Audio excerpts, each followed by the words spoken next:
비가 쏟아지는 밤이었습니다. 번개가 번쩍일 때마다 절벽이 모습을 드러냈어요. 강원도 깊은 산속, 아무도 오지 않는 절벽 끝이었습니다. 파도가 아래에서 으르렁거렸어요. 바위를 때리는 소리가 천둥처럼 울렸습니다. 그 절벽 중턱에 사람이 있었어요. 썩은 소나무에 굵은 밧줄로 묶인 노인이었습니다. 소나무 뿌리가 조금씩 뽑혀 나오고 있었어요. 빗물이 절벽을 타고 흘렀습니다. 노인의 눈이 감겨가고 있었어요. 그 위에서 누군가 밧줄을 잡아당겼습니다. 절벽 위에서 밧줄 하나가 흔들렸어요. 아래로 천천히 내려오고 있었습니다. 손이 보였어요. 작은 손이었습니다. 18살 소년의 손이었어요. 무릎이 바위에 부딪혔습니다. 피가 흘렀어요. 손등이 긁혀 쓰렸습니다. 그래도 멈추지 않았어요. 대체 이 소년은 누구였을까요? 그리고 절벽에 묶인 노인은 누구였을까요? 이 놀라운 이야기가 궁금하시다면 잠깐 구독 버튼을 눌러주세요. 평범해 보이는 사람들의 숨겨진 이야기를 매일 전해드립니다. 알림 설정까지 해두시면 내일도 찾아올 수 있어요. 자, 이제 처음으로 돌아가겠습니다. 그날 아침은 맑았어요. 강원도 산골 읍내 병원이었습니다. 좁은 복도에 소독약 냄새가 배어 있었어요. 형광등이 깜빡거렸습니다. 오승재는 낡은 플라스틱 의자에 앉아 두 손을 무릎 위에 얹고 있었어요. 의사 선생님이 나오셨습니다. 차트를 들여다보며 짧게 말씀하셨어요. 이번 겨울을 넘기기 어렵습니다. 수술을 받지 않으면 봄을 보지 못하실 수도 있어요. 오승재는 얼마냐고 물었습니다. 의사 선생님이 숫자를 말씀하셨어요. 오승재는 아무 말도 하지 않았습니다. 고개를 한번 꾸벅하고 돌아섰어요. 복도를 걸어 나왔습니다. 병원 문을 밀고 나서자 가을 햇빛이 눈을 찌르듯 쏟아졌어요.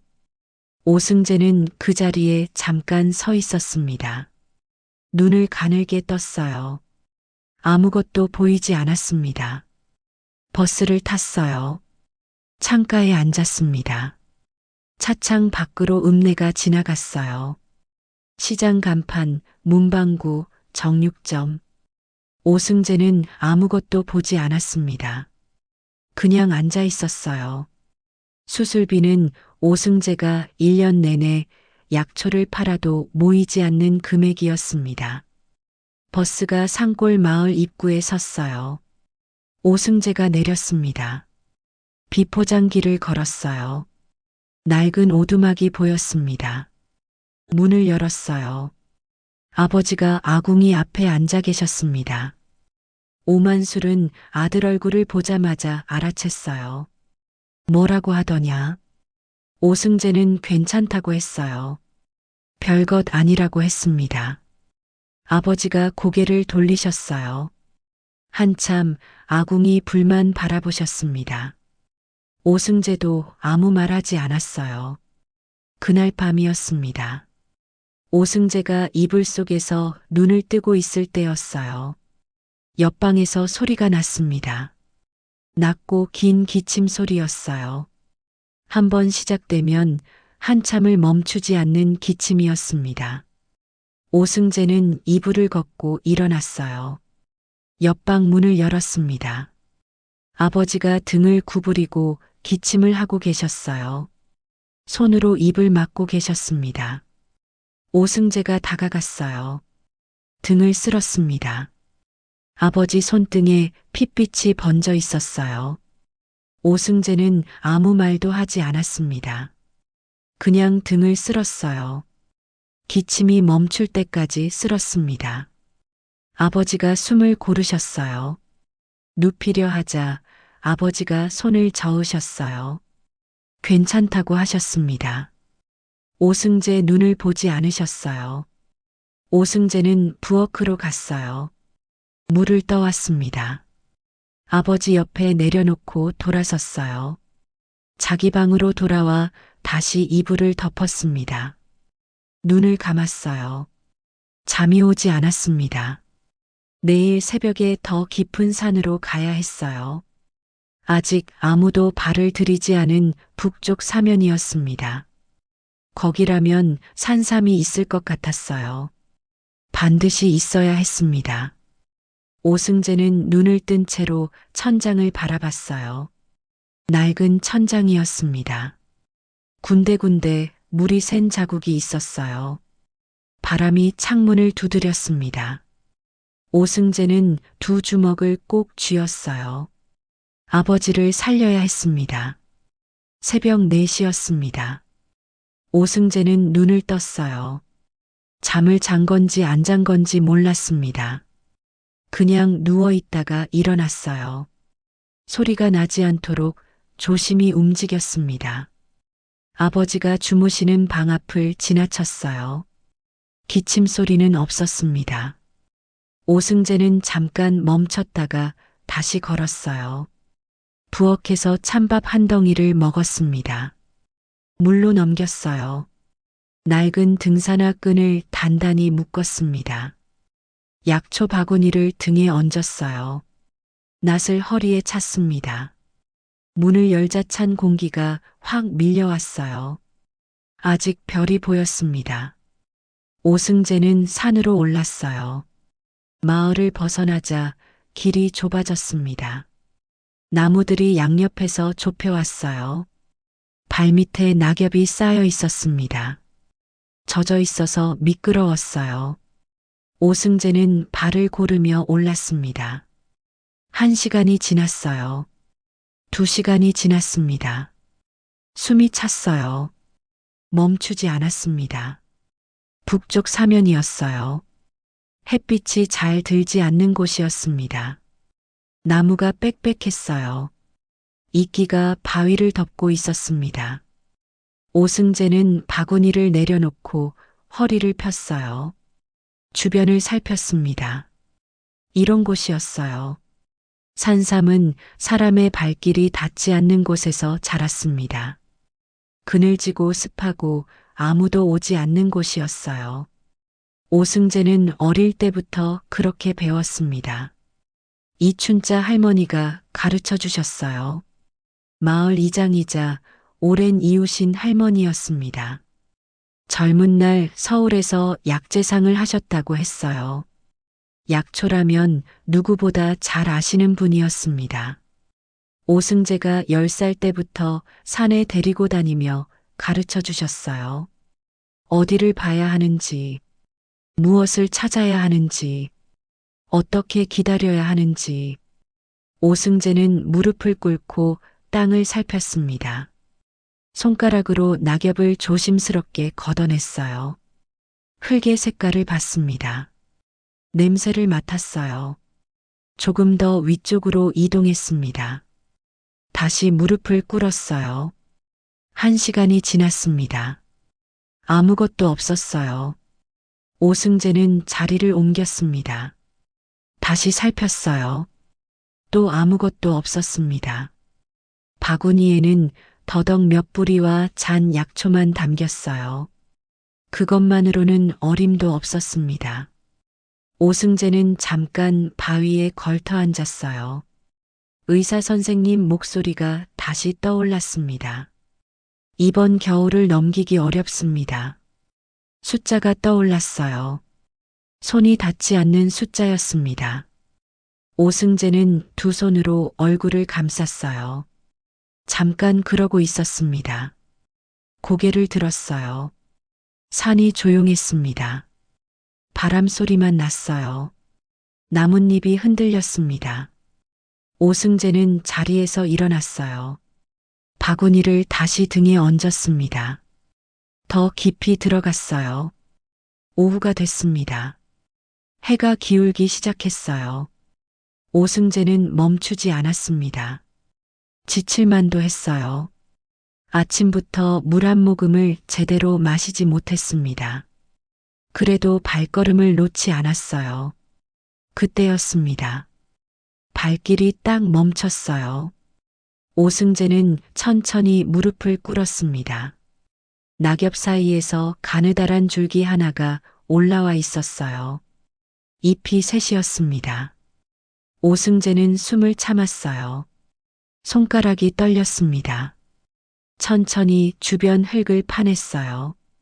조심스럽게, 아주 조심스럽게 뿌리가 모습을 드러냈습니다. 산삼이었어요. 크지 않았습니다. 하지만 분명히 산삼이었어요. 오승재는 한참을 그 자리에서 뿌리를 바라봤습니다. 아무 말도 하지 않았어요. 그냥 바라봤습니다. 조심스럽게 캐냈어요. 천에 싸서 바구니 깊숙이 넣었습니다. 일어섰어요. 하늘이 붉게 물들어 있었습니다. 오승재는 산을 내려가기 시작했어요. 발걸음이 빨라졌습니다. 오늘은 아버지한테 뭔가를 사다 드릴 수 있을 것 같았어요.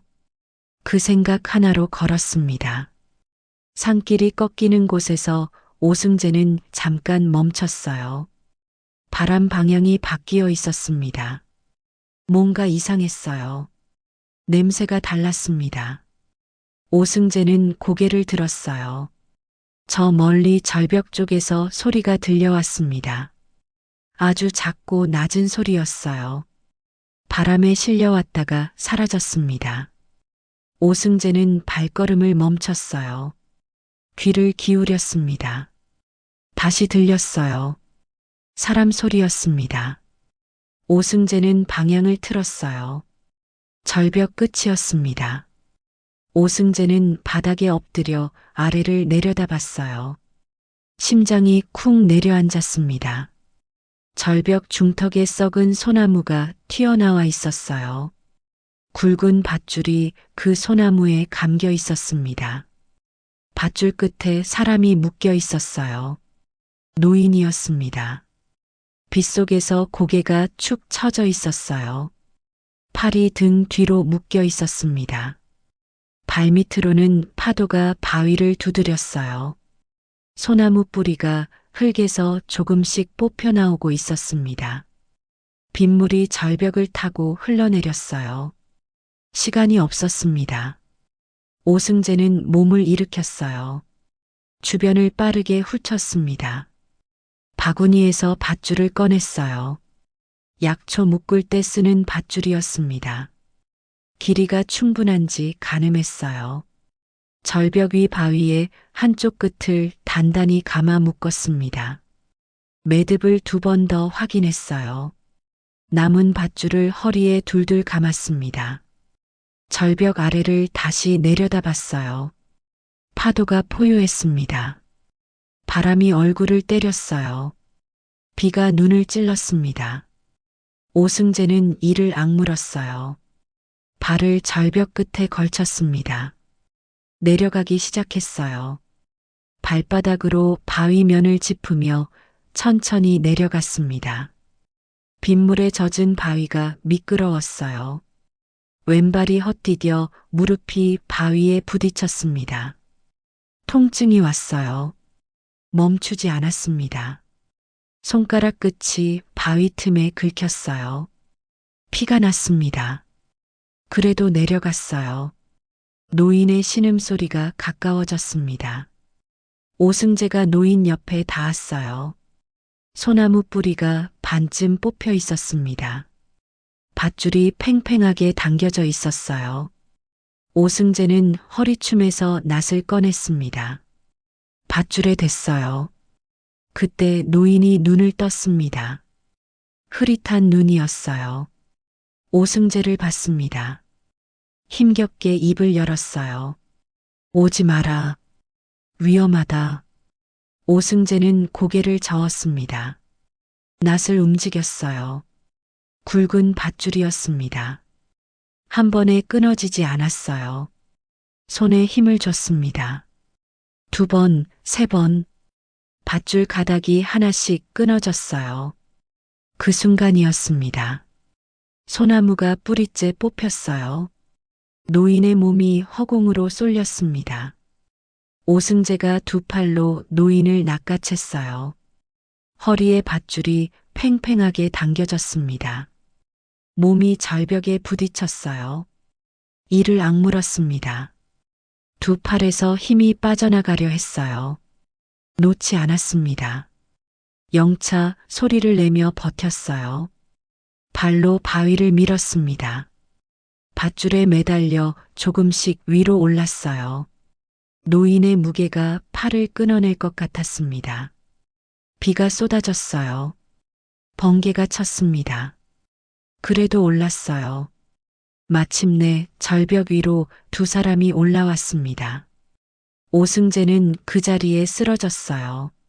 숨을 몰아쉬었습니다. 온몸이 흙투성이었어요. 무릎에서 피가 흘렀습니다. 손바닥도 긁혀 있었어요. 빗속에서 한참을 누워 있었습니다. 노인이 옆에서 힘겹게 숨을 골랐어요. 오승재가 몸을 일으켰습니다. 노인을 살폈어요. 입술이 파랗게 질려 있었습니다. 온몸이 떨렸어요. 저체온이었습니다. 오승재는 자신의 낡은 점퍼를 벗었어요. 노인 어깨에 덮었습니다. 내려가야 했어요. 오승재는 노인을 등에 업었습니다. 마른 체구였지만 힘겹게 일어섰어요. 발을 내디뎠습니다. 산길이 질척였어요. 낙엽이 미끄러웠습니다. 한 발 한 발 내려갔어요. 노인이 등 위에서 낮게 말했습니다. 내려놓아라. 혼자 가거라. 오승재는 대답하지 않았어요. 그냥 걸었습니다. 한참을 내려왔어요. 마을 불빛이 보이기 시작했습니다. 오승재의 다리가 후들거렸어요. 어금니를 깨물었습니다. 조금만 더 되뇌며 걸었어요. 드디어 오두막 대문 앞이었습니다. 오승재가 발로 대문을 두드렸어요. 안에서 발소리가 들렸습니다. 문이 열렸어요. 아버지 오만술이 나오셨습니다. 아들 얼굴을 보자마자 굳어버렸어요. 등에 업힌 노인을 봤습니다. 아무 말도 못하셨어요. 바로 그때였습니다. 옆집 대문이 열렸어요. 이춘자 할머니였습니다. 뭔 일이냐며 뛰쳐나오셨어요. 그러다 딱 멈추셨습니다. 오승재 등에서 흘러내리는 노인의 얼굴을 보셨어요. 할머니의 눈이 크게 열렸습니다. 손이 입을 막았어요. 온몸이 굳어버리셨습니다. 노인도 할머니를 봤어요. 흐릿하게 꺼져가던 눈이 갑자기 크게 떠졌습니다. 두 사람의 눈이 마주쳤어요. 아주 짧은 순간이었습니다. 하지만 그 짧은 순간에 무언가가 지나갔어요. 오랫동안 닫혀있던 문이 삐걱 열리는 것 같은 순간이었습니다. 오승재는 아무것도 몰랐어요. 그냥 다리에 힘이 풀려 문지방에 기댔습니다. 비가 여전히 쏟아졌어요. 바람이 불었습니다. 오두막 안으로 불빛이 새어나왔어요. 두 어른이 왜 그토록 굳어버렸는지 오승재는 알지 못했습니다. 무서운 밤이 지나고 아침이 밝았습니다. 참새 소리가 났어요. 빗소리는 멎어 있었습니다. 오승재는 눈을 떴어요. 온몸이 쑤셨습니다. 무릎에 감아둔 헝겊이 굳어 있었어요. 손바닥도 딱딱하게 말라 있었습니다. 옆방에서 소리가 났어요. 이춘자 할머니 목소리였습니다. 낮고 차분했어요. 달그락거리는 소리도 났어요. 오승재는 몸을 일으켜 방문을 열었습니다. 노인이 자리에 누워 있었어요. 할머니가 노인 이마에 젖은 수건을 올려놓고 계셨습니다. 아버지 오만술은 아궁이 앞에서 죽을 끓이고 계셨어요. 셋 다 밤새 잠을 자지 않은 것 같았습니다. 오승재가 노인 옆에 앉았어요. 노인이 눈을 떴습니다. 오승재를 봤어요. 한참을 바라봤습니다. 그러다 낮게 입을 열었어요. 고맙다. 오승재는 고개를 저었습니다.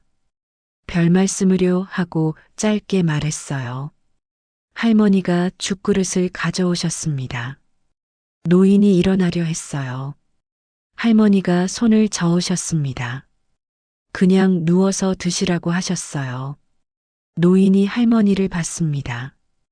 할머니는 눈을 마주치지 않으셨어요. 그냥 죽그릇을 내려놓고 돌아서셨습니다. 오승재는 그 모습을 봤어요. 어젯밤 대문 앞에서 굳어버리셨던 할머니였습니다. 지금은 아무렇지 않으신 것 같았어요. 그냥 동네 할머니처럼 움직이고 계셨습니다. 오승재는 고개를 갸웃했어요. 뭔가 이상했지만 뭐가 이상한지 몰랐습니다. 노인이 천장을 바라보며 물었어요. 여기가 어디냐고 했습니다. 오승재가 마을 이름을 말했어요. 노인이 눈을 감았습니다. 잠시 후 다시 눈을 떴어요. 혹시 전화를 쓸 수 있겠냐고 했습니다. 오승재가 고개를 저었어요. 집에 전화가 없다고 했습니다. 읍내까지 나가야 한다고 했어요. 노인이 알겠다고 했습니다. 더 묻지 않으셨어요. 오후였습니다. 아버지가 방에서 기침을 했어요. 오승재가 물을 가져다 드렸습니다. 아버지는 괜찮다고 하셨어요. 오승재는 아무 말 없이 옆에 앉아 있었습니다. 잠시 후 마루에서 발소리가 났어요. 노인이 벽을 짚고 일어나 있었습니다. 오승재가 달려갔어요. 노인이 손을 들어 막았습니다. 혼자 설 수 있다고 했어요. 마루 끝에 서서 마당을 바라봤습니다. 낡은 오두막 마당이었어요. 장독대가 기울어져 있었고 처마 끝에서 낙숫물이 떨어지고 있었습니다. 노인이 오승재에게 물었어요.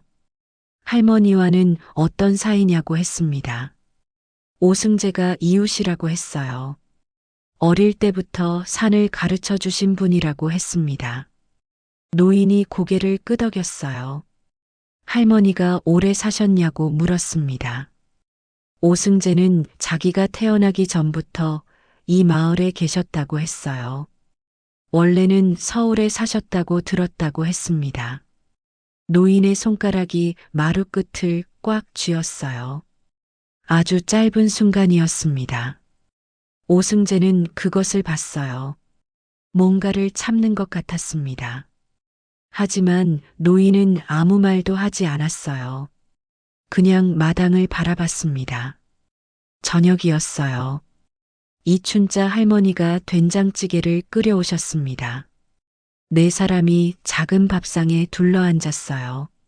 아버지는 기침을 참으며 수저를 들었습니다.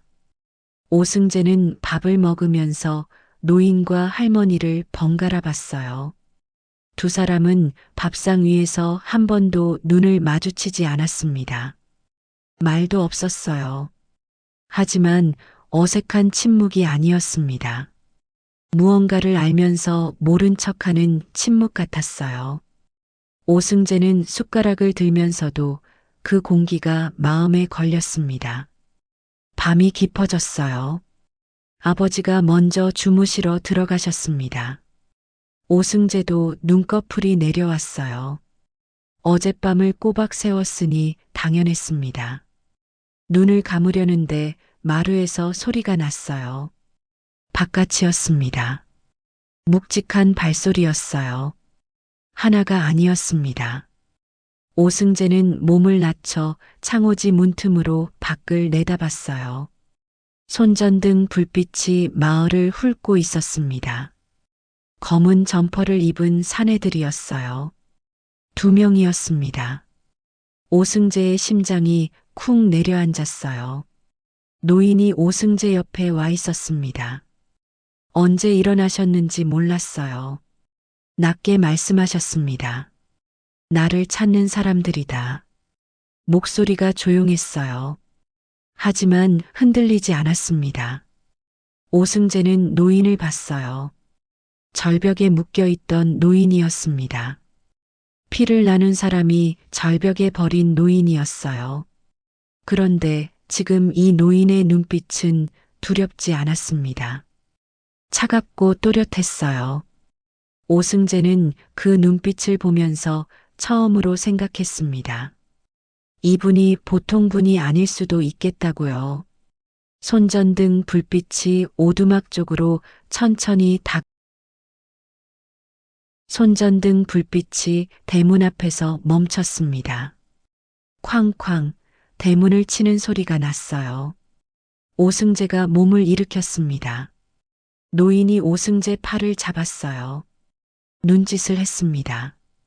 오승재가 고개를 끄덕였어요. 방금 잠에서 깬 아이처럼 눈을 비비며 마당으로 나갔습니다. 대문을 열었어요. 검은 점퍼를 입은 사내 둘이 서 있었습니다. 손전등을 들고 있었어요.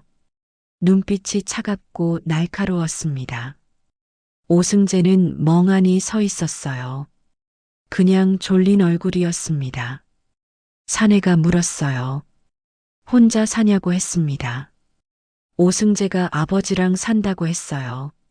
사내가 마당 안으로 고개를 들이밀었습니다. 손전등 불빛이 마당을 훑었어요. 장독대, 낡은 처마, 부엌문. 사내가 부엌 쪽으로 발걸음을 뗐습니다. 바로 그때 안방 문이 열렸어요. 이춘자 할머니가 절뚝이며 나오셨습니다.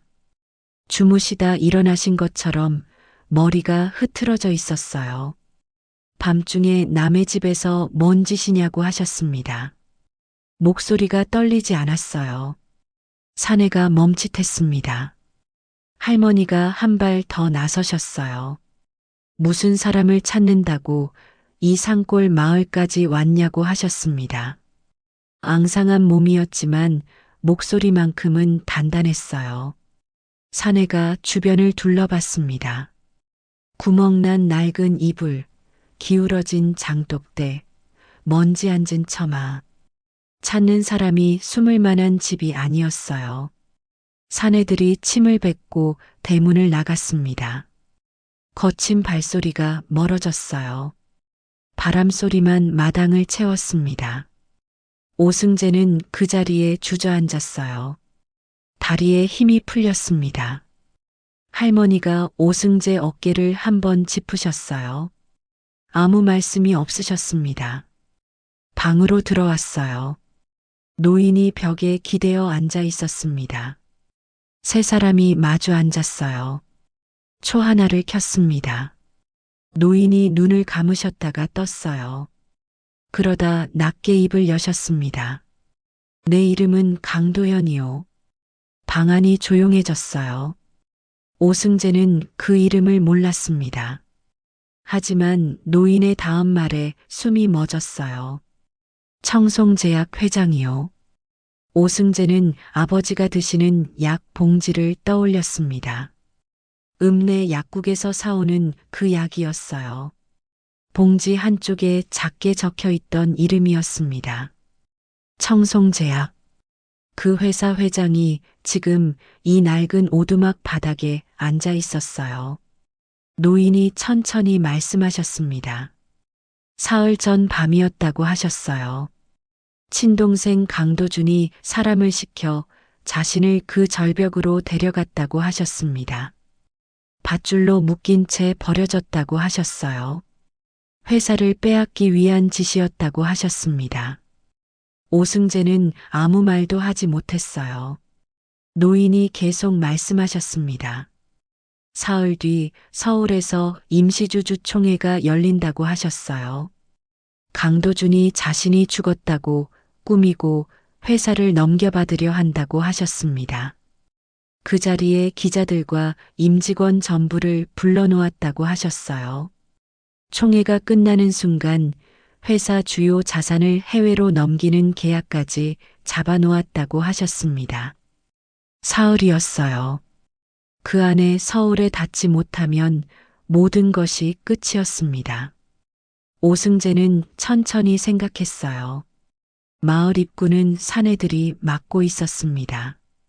낯선 어른이 나타나면 바로 눈에 띌 거였어요. 오승재가 입을 열었습니다. 제가 읍내 공중전화로 가면 되지 않겠어요? 노인이 오승재를 봤어요. 할머니도 오승재를 봤습니다. 오승재가 말을 이었어요.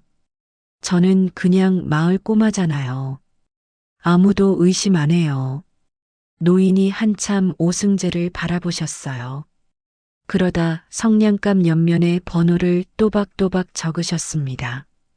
손이 떨렸지만 숫자는 또렷했어요. 박정식이라는 사람이라고 하셨습니다. 30년간 가장 믿어온 비서실장이라고 하셨어요. 이 번호로 전화해라. 강도연 회장이 살아계십니다. 그 한마디만 하면 돼. 오승재가 성냥갑을 받았습니다. 꽉 쥐었어요. 다음 날 아침이었습니다. 오승재는 낡은 점퍼를 껴입었어요. 최대한 작고 초라하게 보이려 했습니다. 성냥갑을 주머니 깊숙이 넣었어요. 그 위에 손수건을 덮었습니다. 대문을 나섰어요. 마을 어귀에 사내 둘이 담배를 피우며 서 있었습니다. 오승재가 고개를 푹 숙이고 걸었어요. 사내가 불러 세웠습니다. 어디 가냐고 했어요. 오승재가 고개를 들었습니다. 눈을 똑바로 봤어요. 읍내요. 아버지 약 사러요. 사내가 위아래로 훑쳤습니다. 낡은 점퍼에 구멍난 장화. 그냥 동네 꼬마였어요. 빨리 갔다 오라고 했습니다. 오승재가 고개를 꾸벅했어요. 천천히 걸었습니다. 마을을 완전히 벗어날 때까지 절대 뛰지 않았어요. 골목이 꺾이는 순간 오승재는 냅다 달렸습니다. 읍내 공중전화가 보였어요. 낡은 빨간 전화기였습니다.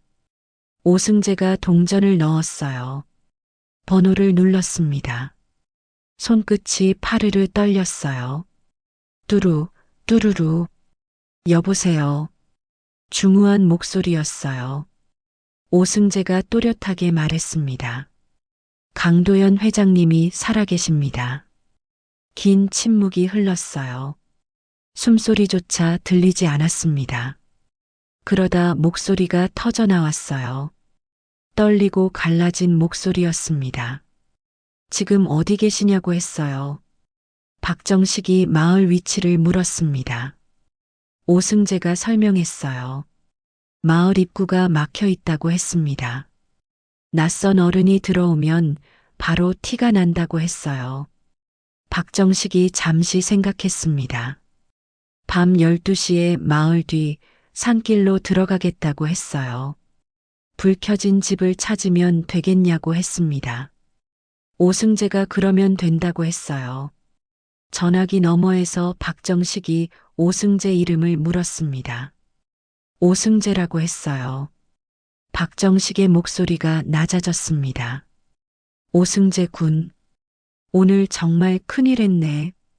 오승재는 수화기를 내려놓았어요. 손이 떨렸습니다. 돌아오는 길에 약국에 들렀어요. 비상금으로 숨겨뒀던 동전을 털었습니다. 작은 약봉지 하나를 샀어요. 마을 어귀로 접어드는 순간이었습니다.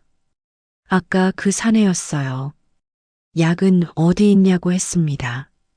오승재가 품에서 약봉지를 꺼냈어요. 사내가 보더니 고개를 끄덕였습니다. 그냥 보내줬어요. 오두막으로 돌아왔습니다. 오승재가 성냥갑을 내밀었어요. 오늘 밤 12시에 온다고 했습니다. 회장님이 오승재 머리에 손을 얹으셨어요. 아무 말씀 없이 쓰다듬으셨습니다. 할머니가 오승재를 꼭 안으셨어요. 한참을 안고 계셨습니다. 그런데 회장님이 말씀을 이으셨어요. 박정식 혼자로는 부족하다고 하셨습니다. 증인이 필요하다고 하셨어요. 최병두라는 사람이라고 하셨습니다. 강도준의 전 운전기사였어요. 이용당하고 버려진 사람이었습니다.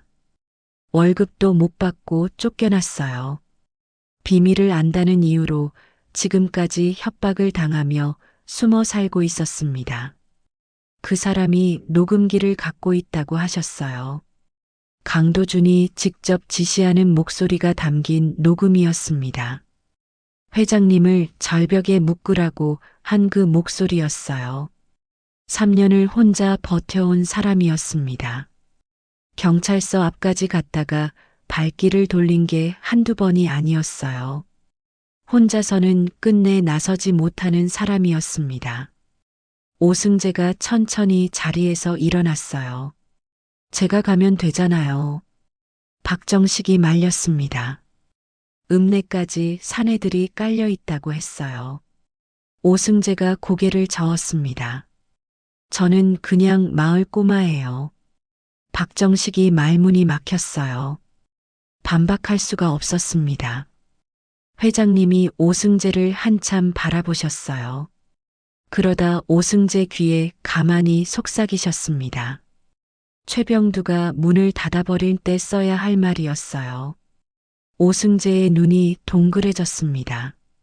할머니가 오승재 앞에 무릎을 꿇으셨어요. 오승재 옷깃을 여미셨습니다. 주름진 손이 파르르 떨렸어요. 말씀이 없으셨습니다. 그냥 오래도록 여미셨어요. 놓기 싫으신 것 같았습니다. 오승재가 할머니를 꼭 안았어요. 잠시 후 방문이 열렸습니다. 새벽 찬바람이 훅 밀려왔어요. 오승재가 어둠 속으로 걸어나갔습니다. 버스를 탔어요. 두 정거장이었습니다. 내려서 골목을 걸었어요. 좁고 낡은 골목이었습니다. 양쪽으로 낡은 집들이 다닥다닥 붙어 있었어요. 파란 대문집이 보였습니다. 페인트가 군데군데 벗겨진 낡은 대문이었어요. 오승재가 초인종을 눌렀습니다. 아무 소리도 없었어요. 다시 눌렀습니다. 안에서 발소리가 났어요. 하지만 문은 열리지 않았습니다. 인기척만 있고 조용했어요. 오승재가 문을 두드렸습니다. 최병두 아저씨, 저예요. 심부름 왔어요. 한참 만에 문이 조금 열렸어요. 틈 사이로 남자 얼굴이 보였습니다. 50대였어요. 눈밑이 푹 꺼지고 얼굴이 헬쑥했습니다. 오랫동안 잠을 제대로 못 잔 사람 같았어요. 겁에 질린 눈이었습니다. 누가 보냈어? 오승재가 똑바로 말했어요. 강도연 회장님이요. 남자의 눈동자가 흔들렸습니다. 문을 닫으려 했어요. 오승재가 재빨리 말했습니다. 살아계세요. 문이 멈췄어요. 남자의 손이 문 손잡이를 꽉 쥔 채 한동안 움직이지 않았습니다. 오승재는 기다렸어요. 회장님이 귀에 속삭여 주신 말을 떠올렸습니다. 천천히 입을 열었어요. 아저씨가 경찰서 앞에서 발길을 돌린 날, 그날 밤에도 아저씨는 술을 마셨을 거예요. 회장님이 그러셨어요. 그게 아저씨가 아직 사람이라는 증거라고요. 방 안이 조용해졌습니다. 긴 침묵이 흘렀어요. 최병두의 어깨가 조용히 흔들렸습니다. 알고 있었지만 겁이 났다고 했어요. 나서려 했지만 다리가 풀렸다고 했습니다. 그러면서 매일 밤 술을 마셨다고 했어요. 그런데 지금 눈앞에 18살짜리 아이가 혼자 앉아 있었습니다. 최병두가 천천히 고개를 들었어요. 너 무섭지 않니? 오승재가 잠깐 생각했습니다. 무서워요. 솔직하게 말했어요. 근데 혼자가 아니잖아요. 최병두의 눈이 흔들렸습니다. 오승재가 조용히 덧붙였어요. 아저씨도 이제 혼자가 아니에요. 최병두가 천천히 자리에서 일어났습니다. 찬장으로 걸어갔어요. 제일 깊숙한 서랍을 열었습니다. 손이 떨렸어요. 낡은 봉투 하나를 꺼냈습니다. 오승재에게 내밀었어요. 오승재가 봉투를 열었습니다. 작은 녹음기가 들어 있었어요. 오승재가 봉투를 가슴에 꼭 안았습니다. 고마워요, 아저씨. 최병두가 말을 잇지 못했어요. 오승재가 문을 나섰습니다. 돌아오는 내내 봉투를 가슴에 안고 있었어요. 마을로 접어드는 골목이었습니다. 뒤에서 묵직한 발소리가 났어요. 오승재가 고개를 돌렸습니다. 검은 점퍼 사내였어요. 꼬마, 뭐 들고 있어? 오승재가 봉투를 등 뒤로 숨겼습니다. 심장이 터질 듯 뛰었어요. 할머니 약이요. 사내가 다가왔어요. 손을 뻗었습니다. 바로 그때였어요. 옆집 대문이 열렸습니다. 이장 아주머니였어요. 우리 동네 애한테 뭔 짓이요? 마을 사람 서너시 고개를 내밀었습니다. 사내가 멈췄어요. 이내 뒤로 물러섰습니다. 오승재는 이장 뒤에 서서 숨을 몰아쉬었어요. 봉투를 두 손으로 꽉 쥐었습니다. 오두막으로 뛰었어요. 문을 열고 들어섰습니다. 회장님이 자리에서 일어나셨어요. 할머니가 손을 모으셨습니다. 오승재가 봉투를 내밀었어요. 할아버지, 가져왔어요. 회장님이 봉투를 받으셨습니다. 안을 확인하셨어요. 눈을 꼭 감으셨다가 뜨셨습니다. 아무 말씀도 없으셨어요. 눈가에서 눈물 한 줄기가 흘렀을 뿐이었습니다. 그 눈물이 모든 말을 대신했어요. 그날 밤이었습니다. 오두막 안에서 네 사람이 작은 초 하나를 가운데 두고 앉았어요. 박정식이 가방에서 서류를 꺼냈습니다. 녹음 파일은 이미 법무팀으로 넘어가고 있었어요. 이틀 뒤 임시주 주총회장에는 기자들이 가득 들어와 있을 거라고 했습니다. 회장님이 나타나시는 순간 모든 게 공개되는 구조였어요. 경찰도 이미 청구해뒀다고 했습니다. 퍼즐이 하나씩 맞춰졌어요. 증거가 있었습니다. 날짜가 있었어요. 사람이 있었습니다. 이제 실행만 남았어요. 박정식이 가방에서 정장을 꺼냈습니다. 말끔하게 다려진 옷이었어요. 회장님이 정장을 받아드셨습니다. 한참 바라보셨어요. 며칠 전까지만 해도 절벽에 묶여 있었습니다. 낡은 오두막 바닥에 누워 계셨어요. 그런데 내일이면 저 정장을 입고 그놈 앞에 서게 되는 겁니다. 방 안에 조용한 흥분이 돌았어요. 오승재도 새 옷을 받았습니다. 박정식이 미리 사다 놓은 깔끔한 옷이었어요.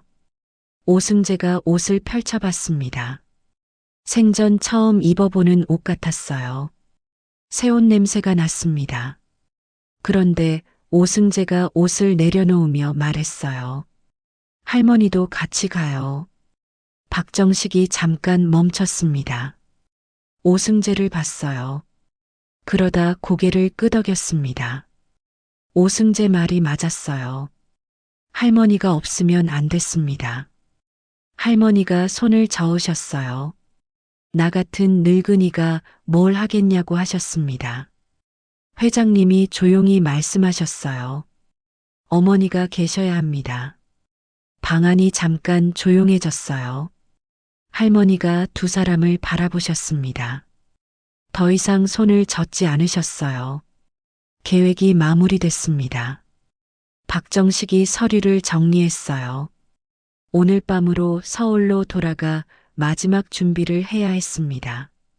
떠나기 전에 박정식이 오승재를 봤어요. 아무 말 없이 한참 바라봤습니다. 그러다 낮게 말했어요. 우리 회장님을 살려줘서 정말 고맙다. 오승재가 쑥스럽게 머리를 극적였어요. 어둠 속으로 박정식이 사라졌습니다. 방 안에 셋만 남았어요. 오승재가 이내 잠들었습니다. 며칠을 긴장하며 버텼던 몸이 드디어 힘을 놓은 것 같았어요. 회장님과 할머니 둘만 남았습니다. 촛불이 조용히 흔들렸어요. 한참 동안 아무 말이 없었습니다. 그러다 회장님이 천천히 입을 여셨어요. 30년 전 이야기를 꺼내셨습니다. 남대문 시장이 아니었어요. 서울 약재골목이었습니다. 사업 초기 부도가 나서 전 재산을 날린 날이었다고 하셨어요. 골목 바닥에 쓰러져 있었다고 하셨습니다. 아무것도 없었어요. 아무도 없었습니다. 그때 발소리가 멈췄다고 하셨어요. 걱정스러운 눈으로 내려다보던 얼굴이 있었다고 하셨습니다. 앞치마를 두른 젊은 여자였다고 하셨어요. 부엌에서 달그락 소리가 멈췄습니다. 회장님이 말씀을 이으셨어요. 며칠을 그 골목 바닥에서 노숙하던 자신에게 밥 한 그릇을 내밀었다고 하셨습니다. 배고플 때 와서 먹고 가라고 하셨다고 했어요. 그러다 어느 날 금반지가 아니었습니다. 산삼한 뿔이었어요. 약재상 진열대에서 가장 아끼던 것이었다고 하셨습니다. 이걸 갖고 다시 시작해봐요. 젊으니까 금방 일어설 수 있다고 했다고 하셨어요. 할머니의 어깨가 조용히 흔들렸습니다. 회장님이 목소리를 낮추셨어요. 그 산삼으로 첫 번째 제품을 만들었다고 하셨습니다. 그게 씨앗이 됐다고 하셨어요. 지금 청송제약의 씨앗이라고 하셨습니다. 어머니가 없었으면 지금 자신도 없었다고 하셨어요. 할머니가 고개를 드셨습니다. 주름진 눈 속에서 오래된 무언가가 흔들렸어요. 알고 있었소. 회장님이 숨을 멈추셨습니다. 언제부터 알았냐고 여쭤봤어요. 할머니가 조용히 대답하셨어요. 오승재가 업고 들어오던 날, 그때 알았다고 하셨습니다. 왜 말씀을 안 하셨냐고 여쭤봤어요. 할머니가 시선을 무릎으로 내리셨습니다. 말해서 뭐해요? 그냥 살면 됐지. 회장님의 목소리가 갈라졌습니다. 30년을 찾아다녔다고 하셨어요. 어디 계신지 어떻게 사시는지 알고 싶었다고 하셨습니다. 할머니가 조용히 손을 저으셨어요. 찾지 말았어야 한다고 하셨어요. 그냥 잊고 사는 게 맞는 거라고 하셨습니다. 회장님이 바닥에 두 손을 짚으셨어요. 천천히 무릎을 꿇으셨습니다. 할머니가 깜짝 놀라 일어나려 하셨어요. 회장님이 할머니 손을 꼭 잡으셨습니다. 그 손을 한참 바라보셨어요. 주름지고 거친 손이었습니다. 뼈마디가 굵고 살이 다른 손이었어요. 평생 고생만 하신 손이었습니다. 오승재 하나 키우시면서 아픈 것도 참으신 손이었어요. 회장님 눈에서 눈물이 터졌습니다. 할머니의 어깨가 조용히 흔들렸어요. 소리 없이 우시는 거였습니다. 산삼 하나가 뭐라고. 살았으면 됐지. 두 사람 모두 한동안 그냥 울었어요. 된장찌개는 까맣게 잊혀졌습니다. 보글보글 끓는 소리만 조용히 방 안을 채웠어요. 촛불이 흔들렸습니다. 잠든 오승재의 숨소리가 작게 들렸어요. 아무도 몰랐습니다. 이 낡은 오두막 안에서 30년 전 건넨 산삼한 뿌리가 지금 이 순간 조용히 완성되고 있다는 것을요. 다음 날 아침이었습니다. 임도현이 보내준 차가 오두막 뒤 산길에 조용히 와 있었어요. 회장님이 정장으로 갈아입으셨습니다. 수염을 깎고 머리를 빗으셨어요. 거울이 없어서 오승재가 대신 봐드렸습니다. 할아버지 멋있어요. 회장님이 픽 웃으셨어요. 며칠 전 절벽에 묶여있던 노인이 아니었습니다. 청송제약 강도현 회장이 돌아와 있었어요. 오승재도 새 옷으로 갈아입었습니다. 할머니가 옷깃을 여며주셨어요. 어젯밤 눈물을 흘리셨던 눈이 오늘은 맑았습니다. 차에 올랐어요. 서울로 가는 길이었습니다. 오승재는 차창 밖을 바라봤어요. 낡은 오두막이 멀어졌습니다. 마을이 멀어졌어요. 산이 멀어졌습니다. 생전 처음 보는 풍경이 펼쳐졌어요. 넓은 도로, 높은 건물들. 오승재는 그것들을 보지 않았습니다. 그냥 가슴에 손을 얹었어요. 회장님이 오승재를 바라보셨습니다. 말없이 어깨를 감싸셨어요. 3시간이었습니다. 청송제약 건물이 보였어요. 유리로 된 거대한 건물이었습니다. 오승재가 목을 빼고 올려다봤어요. 끝이 보이지 않았습니다. 대강당 문 앞이었어요. 안에서 웅성거리는 소리가 들렸습니다. 기자들과 임직원들이 가득 찬 소리였어요. 회장님이 오승재 손을 잡으셨습니다. 오승재가 잡은 손을 꼭 쥐었어요. 반대편 손으로는 할머니 손을 잡으셨습니다. 세 사람이 나란히 섰어요. 박정식이 문 손잡이를 잡았습니다. 회장님이 앞을 바라보셨어요. 눈빛이 매의 발톱처럼 빛났습니다. 문이 열렸어요. 단상 위에서 강도준이 마이크를 잡고 있었습니다. 비싼 양복을 입고 거만하게 서 있었어요. 입가에 탐욕스러운 웃음이 가득했습니다. 박수 소리가 터지려는 순간이었어요. 쾅! 육중한 문이 활짝 열렸습니다. 장내가 물을 끼얹은 듯 조용해졌어요. 모든 고개가 일제히 돌아갔습니다. 문턱에 세 사람이 서 있었어요. 말끔한 정장의 노인, 그 오른편에 18살 소년, 그 왼편에 주름진 할머니였습니다. 기자들의 카메라 플래시가 쉴 새 없이 터지기 시작했어요. 단상 위 강도준의 얼굴이 굳어버렸습니다. 마이크를 쥔 손이 사시나무 떨듯 흔들렸어요. 두 다리가 후들거렸습니다. 바다에 빠져 죽은 줄 알았던 형이 저기 서 있었어요. 귀신이라도 본 것처럼 소스라치게 놀랐습니다. 회장님이 천천히 걸어가셨어요. 사람들이 홍해처럼 길을 비켜줬습니다. 구두 소리만 조용히 울렸어요. 아무도 숨소리를 내지 않았습니다. 단상 앞에 서셨어요. 내가 죽은 줄 알았더냐. 한마디가 벼락처럼 내리꽂혔습니다. 강도준이 뒷걸음질을 쳤어요. 입술이 파랗게 질렸습니다. 박정식이 단상 옆 스피커에 녹음기를 연결했어요. 짧은 삐소리가 나더니 목소리가 흘러나왔습니다. 강도준의 목소리였어요. 선명하고 또렷했습니다. 회장님을 절벽에 묶으라고 지시하는 그 목소리였어요. 장내가 순식간에 얼어붙었습니다.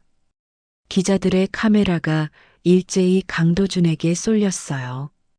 강도준의 얼굴이 흙빛으로 변했습니다. 다리에 힘이 풀려 단상 위에서 비틀거렸어요. 바로 그때였습니다. 회장님이 할머니 손을 잡아 앞으로 나서셨어요. 장내가 다시 한번 얼어붙었습니다. 이분을 보아라. 30년 전 이분이 없었으면 나도 이 회사도 없었다. 할머니가 고개를 숙이셨어요. 카메라 플래시가 쏟아졌습니다. 강도준이 할머니를 봤어요. 산골 오두막 할머니였습니다. 아무것도 아닌 줄 알았던 시골 할머니였어요. 그 할머니가 지금 이 자리에 서 있었습니다. 회장님이 오승재 손을 잡아 나란히 섰어요. 그리고 이 아이가 내 목숨을 구했다. 내가 절벽 끝에 묶어놓은 나를 말이다. 오승재는 강도준을 똑바로 바라봤습니다. 무섭지 않았어요. 양쪽에서 두 손이 꼭 잡혀 있었거든요. 강도준이 바닥에 무릎을 꿇었습니다. 형님, 제발이요. 한 번만 살려주십시오. 회장님은 고개를 돌리셨어요. 동생을 보지 않으셨습니다. 대강당 뒷문이 열렸어요. 제복을 입은 경찰들이 들어왔습니다. 은빛 수갑이 쩔그렁 소리를 냈어요. 철컥. 수갑이 채워졌습니다. 그 순간이었어요. 장내에서 박수 소리가 터졌습니다. 처음엔 한 사람이었어요. 그 다음엔 두 사람이었습니다. 이내 우레와 같은 함성이 됐어요. 오승재의 꽉 막혔던 가슴이 뻥 뚫렸습니다. 눈에서 눈물이 쏟아졌어요. 기쁜 눈물인지 서러운 눈물인지 몰랐습니다. 그냥 멈추질 않았어요. 회장님이 오승재를 끌어안으셨습니다. 할머니도 오승재를 감싸 안으셨어요. 셋이서 한참을 울었습니다. 며칠이 지났어요. 회장님이 직접 주선한 서울 대형 병원이었습니다. 오만술의 수술 날짜가 잡혔어요. 수술하는 날이었습니다. 오승재가 수술실 앞 의자에 앉았어요. 앉았다 일어났다를 반복했습니다. 회장님이 옆에 조용히 앉아 계셨어요. 두 사람 모두 말이 없었습니다. 그냥 나란히 앉아 있었어요. 수술실 문이 열렸습니다. 의사 선생님이 나오셨어요. 잘 됐습니다. 오승재가 눈을 꼭 감았다 떴습니다. 눈물이 핑 돌았어요. 며칠이 지났습니다. 할머니가 처음으로 혼자 걸으셨어요. 병원 복도를 천천히 걸어가셨습니다. 절뚝이지 않으셨어요. 수십 년 만에 처음으로 두 발이 땅에 반듯하게 닿았습니다. 그리고 아버지가 처음으로 일어선 날이었어요. 병원 복도였습니다. 오만술이 천천히 발을 내디뎠어요. 한 걸음, 두 걸음. 오승재가 옆에서 함께 걸었습니다. 아무 말도 하지 않았어요. 그냥 걸었어요.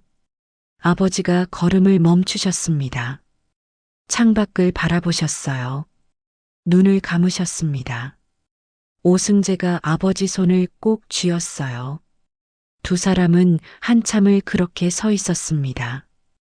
그로부터 얼마 뒤였어요. 회장님이 오승재를 서울 제일 좋은 학교에 입학시키셨습니다. 처음 등교하는 날이었어요. 새 책가방을 맨 오승재가 현관 앞에 서 있었습니다. 새 운동화, 새 교복, 생전 처음 입어보는 것들이었어요. 할머니가 오승재 앞에 서셨습니다.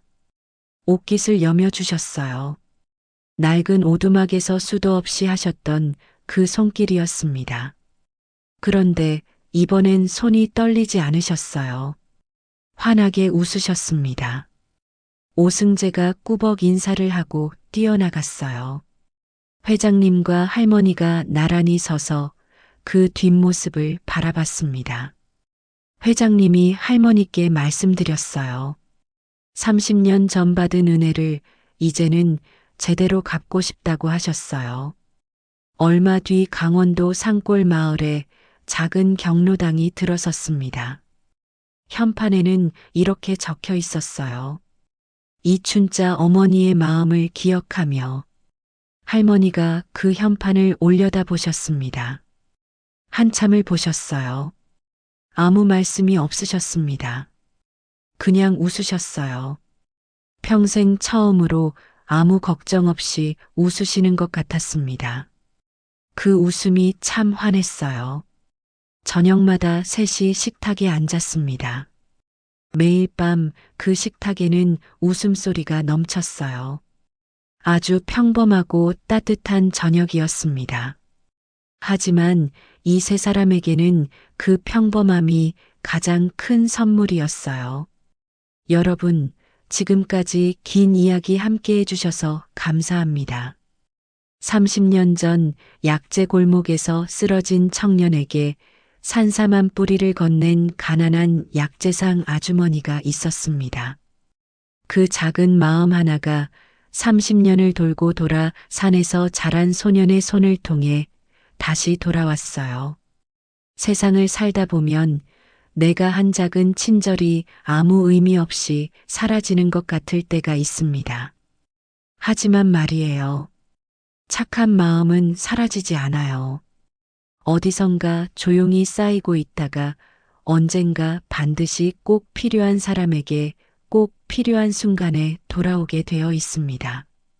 우리 오승재처럼요. 우리 할머니처럼요. 오늘 이야기는 여기서 마치겠습니다. 내일 또 좋은 이야기로 찾아올게요.